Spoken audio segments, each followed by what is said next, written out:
మన రాష్ట్రంలో ప్రభుత్వం ఉద్యోగాలు ఇప్పించలేనప్పుడు, లేదా ప్రైవేట్ సంస్థలు ఇక్కడికి వచ్చి ఎగబడి ఉద్యోగాలు ఇచ్చే పరిస్థితి ఇంకా లేనప్పుడు, ఎక్కడో దేశాల్లో ఉన్నటువంటి ఉద్యోగాల్ని మన రాష్ట్రం వాళ్ళకి ట్రైనింగ్ ఇప్పించి పంపించే కార్యక్రమం రాష్ట్ర ప్రభుత్వం చేస్తోంది.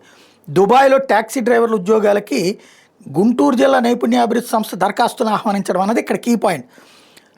రాష్ట్ర నైపుణ్యాభివృద్ధి సంస్థ ఓఎంసీఏపీ, జెడ్కామ్స్ కన్సల్టింగ్ ప్రైవేట్ లిమిటెడ్ కలిసి ఈ జాబ్స్కి సంబంధించినవి.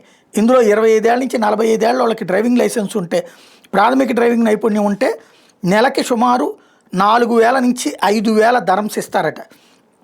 ఎంపికైన అభ్యర్థులకు వీసా, విమాన టిక్కెట్లని క్లయింట్ ప్రతినిధులే అందిస్తారట. దుబాయ్ డ్రైవింగ్ లైసెన్స్ పొందే ప్రక్రియలో వసతి కూడా కల్పిస్తారట. మొత్తం లైసెన్స్ ఖర్చు ఏఈడి అంటే దుబాయ్ అమౌంట్ ప్రకారం 8,000 ధరమ్స్ ఉంటుంది. దీన్ని అభ్యర్థులు 12 నెలల వాయిదాల్లో చెల్లించాలి. మొదటి 2 ఏళ్ల కాలానికి ఒప్పందం ఉంటుంది. డ్రైవింగ్ టెస్ట్ ఆధారంగా ఎంపిక ప్రక్రియ జరుగుతుంది.